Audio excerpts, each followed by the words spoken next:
Pernah kepikiran nggak, gimana sih caranya kita bisa yakin sama sebuah kutipan yang usianya udah 1400 tahun?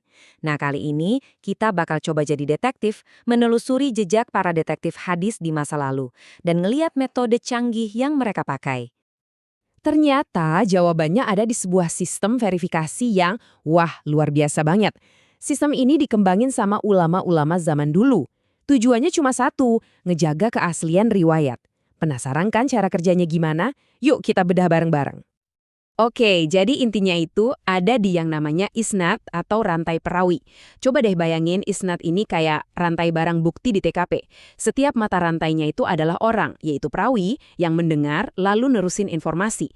Jadi dalam sistem ini, kekuatan dan keutuhan rantai ini itu segalanya.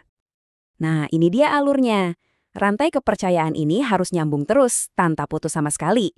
Mulai dari sumbernya, Nabi Muhammad SAW, terus ke sahabat yang jadi saksi mata langsung, dari sahabat turun ke tabi'in yang belajar dari mereka, lalu ke generasi ulama setelahnya, sampai akhirnya dicatat oleh para penyusun kitab hadis kayak Imam Al-Bukhari.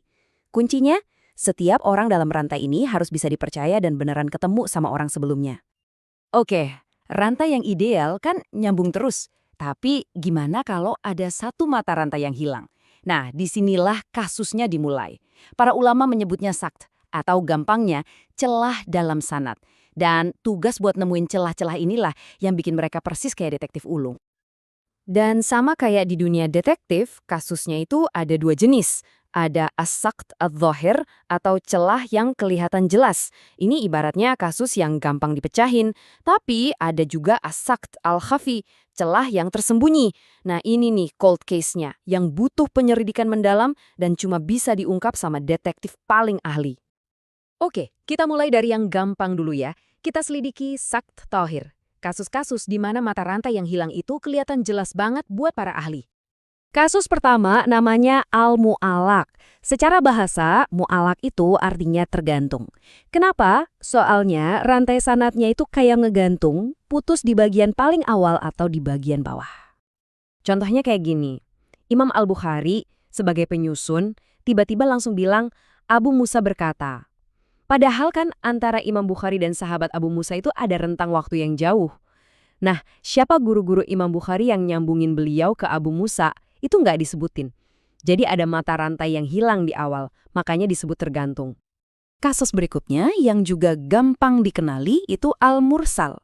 Ini kejadiannya kalau seorang tabi'in, yaitu generasinya murid para sahabat, tiba-tiba bilang, Nabi bersabda. Padahal kan seorang tabi'in itu nggak pernah ketemu langsung sama Nabi. Jadi ada yang janggal di sini. Nah, di sini celahnya ada di bagian atas atau di ujung rantai.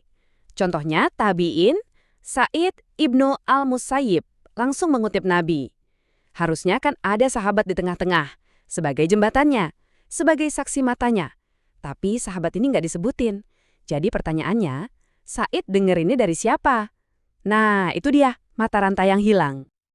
Oke, sekarang kita naik level. Kita masuk ke kasus-kasus yang paling sulit, saktul khafi. Ini adalah celah-celah yang tersembunyi yang nggak kelihatan di permukaan. Butuh keahlian tingkat dewa dari para imam ahli atau al-a'imah al-hudzak buat bisa ngebongkarnya. Dan di antara kasus-kasus sulit ini, yang paling licik mungkin ya, itu namanya tadlis.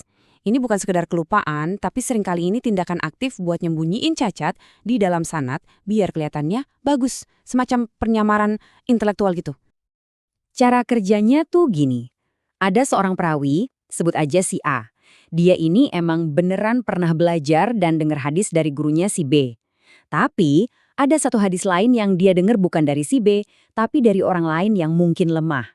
Nah, pas ngeriwayatin hadis yang satu ini, dia nggak bilang aku dengar dari si B, tapi dia pakai kata-kata yang ambigu kayak dari si B. Ini sengaja biar orang ngira dia dengar langsung dari si B, padahal enggak. Cerdik tapi berbahaya. Makanya para ulama dulu ngelihat hal ini serius banget. Sampai-sampai Imam Syu'bah, salah satu pakar hadis terbesar, bilang kalau tadlis itu saudaranya kebohongan. Wow, ini nunjukin betapa mereka nggak main-main soal kejujuran dan transparansi. Dan ada bentuk tadlis yang paling parah, namanya tadlis al-taswiyah. Ini levelnya udah expert. Bayangin gini, ada rantai perawi A, B, C, D. Si B ini perawi yang lemah. Nah, perawi setelahnya sengaja menghapus si B dari catatan. Jadi seolah-olah si C langsung dengar dari si A yang sama-sama kuat.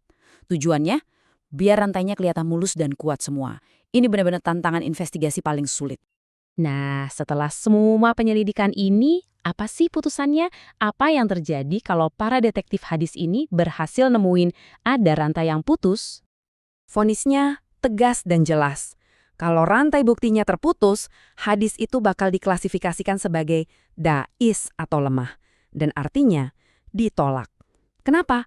Ya karena mata rantai yang hilang itu nggak bisa kita verifikasi. Dia itu siapa, bisa dipercaya atau enggak. Jadi, kasus ditutup. Dan ini penting banget karena ini nunjukin prinsip utama dari semua ini. Syaratnya adalah koneksi yang bersambung, tanpa putus. Identitas dan kredibilitas setiap perawi harus jelas. Kalau ada satu aja perawi yang misterius di tengah-tengah, ya udah, keseluruhan rantainya jadi nggak bisa diterima. Karena siapa tahu orang yang nggak dikenal ini ternyata sumber yang nggak bisa diandalkan kan? Dan yang dari tadi kita bahas, mu'alaq, mursal, tadlis, itu baru sebagian kecil loh. Para ulama itu udah mengkategorikan setidaknya ada 6 jenis utama sanad yang terputus. Dan masing-masing itu dianalisis dengan super teliti. Ini nunjukin betapa dalam dan canggihnya ilmu ini bukan main-main. Jadi, pada akhirnya, ini semua bukan cuma soal aturan-aturan teknis yang rumit. Tapi, ini tentang sebuah sistem intelektual yang luar biasa, yang dibangun dengan satu tujuan mulia, menjaga kebenaran dan otentisitas informasi selama berabad-abad. Pertanyaannya, sistem verifikasi yang secanggih ini kira-kira apa ya yang bisa kita pelajari tentang betapa berharganya sebuah kebenaran bagi mereka?